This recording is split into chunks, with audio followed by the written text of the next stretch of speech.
నమస్తే అన్న, నా పేరు గంగాధర్. బేపారి ఘోష్ భాష అనే అతను ఈ వెంచర్ వేసి అతను ఆ రోజు వెంచర్ వేసి ఇక్కడ ఒకరు కూడా ఒక సెంటు స్థలం కూడా కొనుక్కోకుండా వెంచర్ పేరు బేపారి ఘోష్ భాష అనే వేసింది. వెంచర్కి ఒక పేరు అనేది మెన్షన్ చేయలేదు వాస్తవంగా. అతని మకం చూస్తే ఎవరు ఒక సెంటు కూడా కొనలేదని చెప్పి ఆ రోజు ఇక్కడ ఉండే ఎంపీపీ క్యాండిడేట్ శేఖర్ యాదవ్ను, ఎంపీటీసీ బోస్ని వీళ్ళందరినీ పార్ట్నర్లుగా కలుపుకొని ఈ వెంచర్లో భాగస్వాములను చేసుకొని అమ్మినాడు. మేమంతా కూడా వాళ్ళని నమ్మి కొన్నాము ఆ రోజు. అయితే వాళ్ళు ఇప్పుడు కూడా చెప్తున్నారు, ఇది తప్పు ఘోష్, మీరు ఈ వెంచరు వేసినాము మనము కలిసి, నువ్వు రిజిస్టర్లు చేయాల్సిందే వీళ్ళందరికీ, ప్రజలకు ఎందుకు ఇట్ట సతాయించుకుంటున్నావు అని చెప్పి. నేను 2020 సంవత్సరంలో ఒక 5 సెంట్లు తీసుకున్నాను ఫస్ట్ ఈ పక్కది. మళ్ళీ 21లో ఏప్రిల్లో ఒక 6 సెంట్ల చిల్లర తీసుకున్నాను, 6 సెంట్ల 300 లింకులు. ఇదైతే ఇంకా డైరెక్ట్ గౌసే నాకు ఆ రోజు స్వాధీనం చేసింది కూడా. 2021లో ఆగస్టు 22వ తేదీన పూర్తి అమౌంట్ కట్టి అతని దగ్గర నుంచి దీనికి గాను అతని కొడుకు వచ్చి డబ్బు తీసుకొని పోయినాడు. ఏం బాబు, ఆ రోజు మీరు స్థలాలన్నీ అమ్మినారు, మీరు ఈరోజు మాకు రిజిస్టర్ చేయాలంటే కనుక ఎందుకు ఇట్లా పేచి పెడుతున్నారు అని అంటే కనుక ఎవరిని రాను అడిగేదని చెప్పి అతను మాట్లాడతాడు. డబ్బేమో తీసుకొని పోయినాడు, కానీ దానికి సమాధానం అడిగితే జవాబు రాదు అతని కొడుకు దగ్గర నుంచి, అతని దగ్గర నుంచి. ఎన్ఓసి కొని కారణం ఏం చెప్పడం లేదన్నా, అతనికి ఎన్ఓసి రావడం లేదంటాడు. ఇప్పుడు అవతల పక్కన శేఖర్ యాదవ్ 3 ఎకరాలు వెంచర్ వేసి అమ్మినాడు కొనుక్కొని. అతను అందరికి ఎన్ఓసీలు అతను తెచ్చి ఆ రోజు అతను చెప్పిన మాటని అది కూడా ఇదో ఇప్పుడు కాలంలే అయ్యేటప్పుడు ఎన్ఓసీలు వచ్చేటప్పుడు చేస్తామని. ఎన్ఓసీలు వస్తానే మళ్ళీ అతను ₹1 ఎవరిని డబ్బు అడగాలి, కక్కిన కూడా నేను ఆశయాను మీరు చేయించుకోండి, రిజిస్టర్లు వచ్చి చేయించుకోండి అని చెప్పి ఎన్ఓసీలు అతను తెచ్చాడు. రిజిస్టర్ ఖర్చులు ప్రజలు పెట్టుకొని చేయించుకున్నారు వాళ్ళు. ఇది కూడా అట్నే చేస్తామని చెప్పింటేనే మేము కొనింది ఆ రోజు వాళ్ళని చూసి. సంబంధించిన అంటే అధికారిక అనుమతులను ఏమన్నా చూపించాడా ఘోష్? ఈ వెంచర్కి సంబంధించి అధికారికంగా ఉన్నటువంటి అనుమతులు కానీ అంటే ఇవన్నీ కానీ ఎన్ఓసి అనేది అన్ని లేకపోవడం వల్ల ఎన్ఓసి అనేది ఆగుతుంది. కానీ ఎన్ఓసి అనేది ఇంతవరకు అతను తీసుకోకపోతే అధికారికంగా ఏమైనా అనుమతులు ఉన్నాయా లేవా? అధికారికంగా అతని పేరుతో రిజిస్టర్ ఉన్నింది. ఆ రోజు అతను ఫ్లాట్లుగా దీన్ని డివైడ్ చేసి అమ్మినాడు. అతని పేరుతో అతని మామ పశుపాల మహబూబాషానా ఏదో అతని పేరు ఉంది, అతని పేరుతో ఇద్దరు పేరుతో అది రిజిస్టర్ ఉంది, మాది ఇది స్థలం అని చెప్పి ఆ రోజు అమ్మినారు. ఈ రోజు రిజిస్టర్లకు అడిగితే కనుక ఇట్లా చెప్తున్నాడు. మళ్ళీ కొనుగోలు చేసేప్పుడు ఇట్లా శేఖర్ యాదవ్ కానీ గౌస్ కానీ ఒప్పుదల పత్రం ఏమైనా రాసిచ్చారా మీకు? ఏమైనా రాసిచ్చాడు. ఇది ఒకదాంతో డైరెక్ట్ శేఖర్ అనే అతనే సంతకం చేసి ఇచ్చినాడు. ఇతని ద్వారా అతను కలిసి సంతకాలు చేసినారు. అతను కలిసి సంతకాలు చేసినారు. అతని ద్వారా కూడా తీసుకునేది ఉంది దీంతో ఒక 5 సెంట్లు ఫస్ట్లో. అతను ఇప్పుడు కూడా చెప్తున్నాడు, ఇది పద్ధతి కాదు, మనకి ఇట్లా వ్యాపారం కరెక్ట్గా చేయాలని చెప్పి చెప్తున్నాడు శేఖర్ యాదవ్ అనే అతను. ఇతనేమో ఇప్పుడు కూడా నాకు ఇప్పుడు రేట్లు పెరిగినాయి కదా, సెంటుకి 50,000 ఇచ్చానుక నేను రిజిస్టర్ చేస్తాను అంటున్నాడు. ఏ రకంగా ఇవ్వాలన్న 50,000? మేము ఇప్పుడు కూడా ఆ రోజు కొనేదానికి అమ్ముకోక ఒకటి కూడా మాకు పోక మేము నష్టాలలో ఉండి ఇప్పుడు కూడా మా ఇళ్లలో ఆడోళ్ళ బంగారు కుదవబెట్టి వడ్డీలు కడుతున్నాం ఈడ స్థలాలు కొనేందుకు గాను. ఎన్ని ఎకరాలు వెంచర్ ఇది? 2 ఎకరాల చిల్లర అంటాడు అతను. 2 ఎకరాల 50 సెంట్లు, 2 ఎకరాల 60 సెంట్లు అంటాడు. ఆ తగ్గులో అయితే అనుకో ఒక 14 సెంట్లు అతనే డైరెక్ట్ అమ్మినాడు. అది కూడా అతను స్వాధీనం చేసినాడు. రిజిస్ట్రేషన్ అయితే కాలేదు ఇంతవరకు.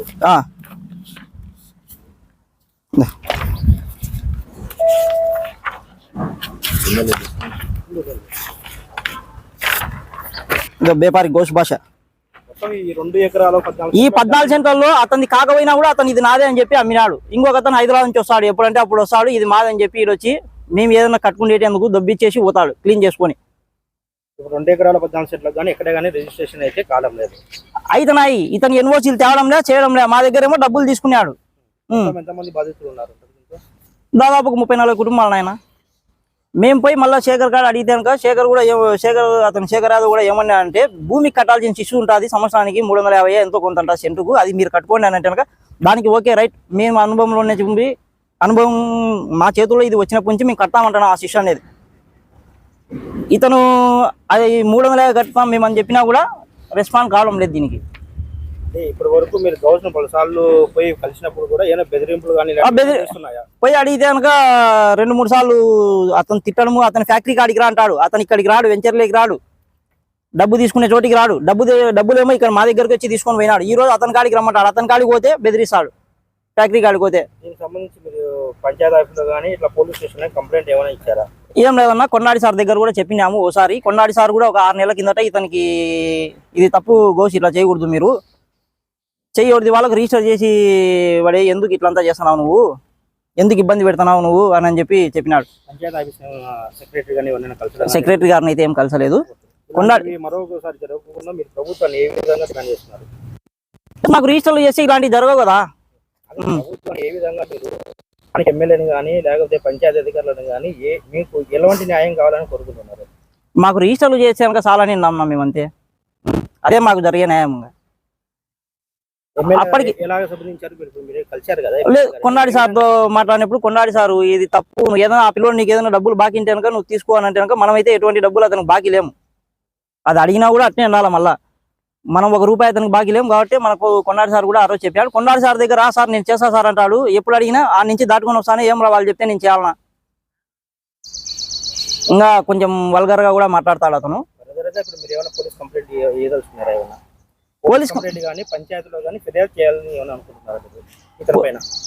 పోలీస్ కంప్లైంట్ ఏం లేదన్నా. అంటే ఏమని చేయాలా, ఇతను చేసే కదా ఇక్కడ. అంటే ఇది ఏదన్నా వెంచర్ అనేది ఏర్పాటు చేసి మీ దగ్గర అధిక మొత్తం టోటల్లీ అమౌంట్ అనేది అతను తీసుకొని ఇంతవరకు రిజిస్ట్రేషన్ 2020 నుంచి చేయడం లేదు కదా, దాదాపు 5 సంవత్సరాలు అయినప్పటికీ చేయకపోవడం. 2020లో మేము కొంటే 2022, 23లో కూడా కొన్ని నెలల వరకు ఈ రిజిస్టర్లు అనేవి కాలే. 23 తర్వాతనే అందరికి రిజిస్టర్లు కూడా అయినాయి.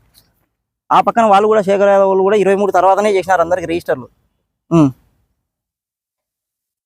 ఈ వెంచర్లో ఇరుకొని మా ఇళ్లలో పెద్దోళ్ళు ఈ రోజు ఎంతో సతమతమవుతున్నారు ఆరోగ్యంగా కూడా. ఎలాంటి న్యాయం కావాలని కోరుకుంటున్నారు? మాకేం వద్దున్నా, మాకు రిజిస్టర్లు చేసాను కదా సార్, అదే న్యాయము. అంటే ఎక్కువ ఎమ్మెల్యే గారు మళ్ళా మేము రాఘవరెడ్డి సార్ దగ్గరికి పోయి అయ్యా ఇట్లా జరుగుతుందయ్యా, అతను మాట చెప్తున్నాడు, మాట దాటేసుకొని పోతున్నాడు అయ్యా అంటే కనుక అతను రాఘవరెడ్డి పిలిచినాడు ఇతన్ని. రాఘోష్ నువ్వు అంటే కనుక ఇతను రాడు. ఎవరో అతను పుచ్చకాయలు ఉన్నానో ఏదో ఉండాలి, అతను విఎం కూడా ఎవరో అతన్ని పంపిస్తాడు. అతనికి ఈ సబ్జెక్టే తెలుదు. వెంచర్ వేసే తప్పులు లేడు, వెంచర్లో మేము అతనికి డబ్బులు కట్టే తప్పులు లేడు, అతను ఏ దాంతో లేడు. అటువంటి అతన్ని పంపిస్తే కనుక ఏం జరుగుతుంది? రాఘవరెడ్డి కూడా మన ఆయనను అడిచినాడు, నువ్వు వస్తే ఎట్లా మొన్న ఘోష్ని పిలుచుకున్నా అని. ఆడేమో ఒప్పుకుంటాడు. 6 నెలల నుంచి కూడా జరుగుతుంది ఇది. కొన్నాడు సార్కు ఒకసారి చెప్పినా కూడా ఆడేమో సరే సార్ అంటాడు. బయటకు వచ్చినాక దానికి రెస్పాన్స్ ఉండదు. ఇట్లా 6 నెలల నుంచి కూడా చేస్తున్నాడు. రాఘవరెడ్డి కాడు కూడా చెప్పినాడు. ఎప్పుడు అడిగినా 10 రోజులు అంటాడు. 10 రోజులు పోయి అది నెల అవుతుంది మళ్ళా. ఇప్పటి వరకు మీరు గౌస్కు అంటే 2020 నుంచి 23 వరకు ఎంత అమౌంట్ చెల్లించారు గౌస్కి? దగ్గర 1 కోటి చిల్లర చెల్లించినామన్నా అతనికే డైరెక్ట్.